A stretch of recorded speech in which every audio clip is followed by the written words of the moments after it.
Apple had their big WWDC 2022 keynote yesterday, and in it they revealed 16 new fitness features coming to the Apple Watch.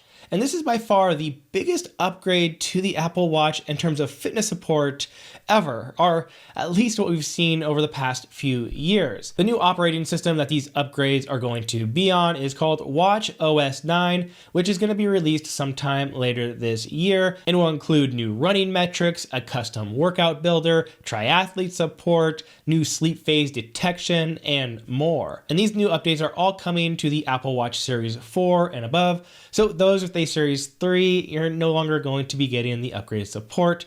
So here is a complete breakdown of all 16 brand new fitness features being added to the Apple Watch with this new Watch OS 9. Runners will be happy to hear that vertical oscillation, stride length, and ground contact time will all be available to be displayed on the Apple Watch.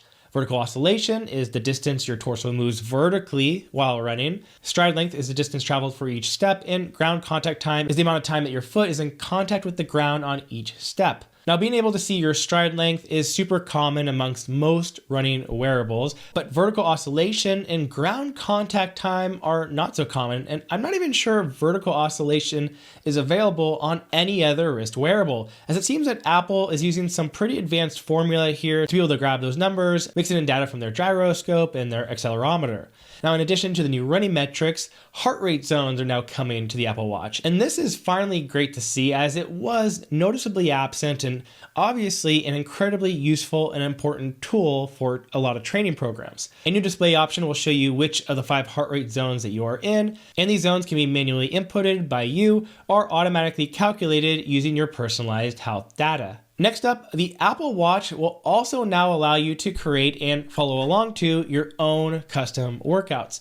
The workout builder shown seems fairly basic, allowing you to adjust work and rest intervals and goal heart rate zones or goal metrics inside of those work intervals. And I'm not sure if you're going to be able to build these workouts on your phone instead of your watch, which would be nice, but it's still a really great addition. Now, alongside custom workouts in Watch OS 9, you will also be able to create alerts for a variety of metrics to have notifications alert you during your workouts.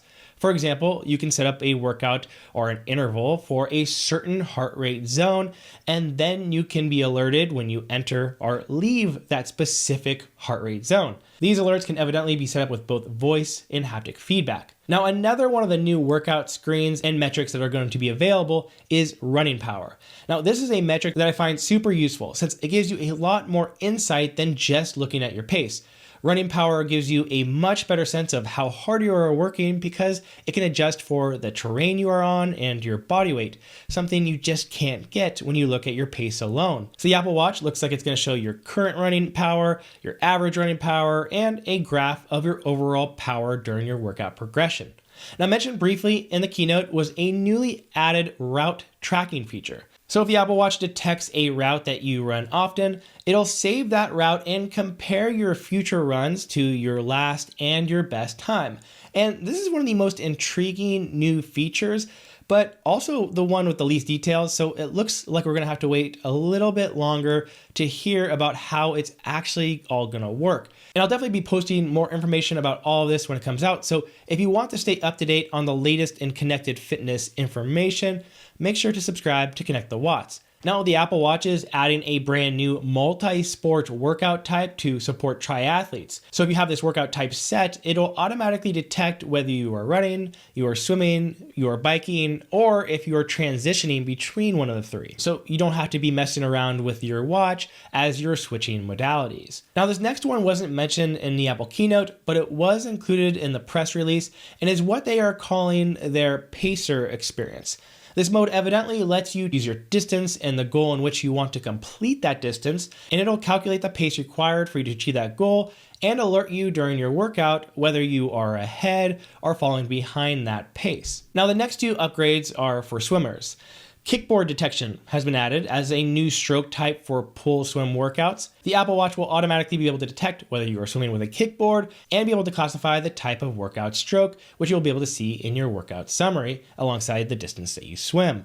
You'll also now be able to track your swimming efficiency with a SWOLF score, which is a stroke count combined with the time in seconds it takes to swim one length of the pool. The next 3 improvements have to do with Apple Fitness Plus. So with the Watch OS 9, Apple Fitness Plus workouts will now display on-screen metrics in addition to the trainer coaching you. So this was not shown in the keynote either, but evidently Apple Fitness Plus will now include you being able to see your intensity for HIIT cycling, rowing, and treadmill classes, which I'm guessing is just them displaying your current heart rate zone. And it'll also show your strokes per minute for rowing or your revolutions per minute for cycling, and your incline for walkers and runners on a treadmill. So it seems like it might pair with a lot more third-party accessories and platforms, which is great. Apple Fitness Plus subscribers without an Apple TV will also now be able to use Airplay to stream their workouts with on-screen metrics to compatible third-party TVs and devices, which is really great because for me, at least, I don't have an Apple TV, so I've never been able to really utilize Apple Fitness Plus on the television. So I really like this upgrade. And additionally, Apple Fitness Plus will now be available for all iPhone users with the new iOS 16, even those without an Apple Watch. And this could be huge for Apple Fitness Plus since it will allow a lot more people to be able to check out their program. I don't know why they've always limited it to watch users in the first place. Maybe to them it was some sort of super large beta to test everything out, but it's great to know that now anybody with an iPhone can go ahead and check it out even without the watch. And finally, we also have a big upgrade to sleep tracking. Apple Watch is using signals from their accelerometer and their heart rate sensor to now be able to detect whether you are in REM, deep, or core sleep, which core sleep is what Apple's buzzword is for light sleep. Now, Apple says they performed one of the largest and most accurate sleep study tests yet, but no study information was given, so we'll have to wait and see. There was also a variety of other health tracking improvements, such as being able to track your medicine and an AFib tracking history feature, and just a bunch of other non-fitness features as well. So I'd have to say I am just really impressed by this update. You know, as somebody who is as fitness focused as I am, it's been kind of hard to justify wearing the Apple Watch over the past few years since so many other wearables do so much more when it comes to fitness. So this was needed really badly, and I think it is enough to get somebody, even like me, more interested in wearing it since they have added some really useful metrics to be able to see and utilize now. But let me know what you think about all of these new fitness upgrades and comments. Appreciate hearing what you think, and I'll see you next time.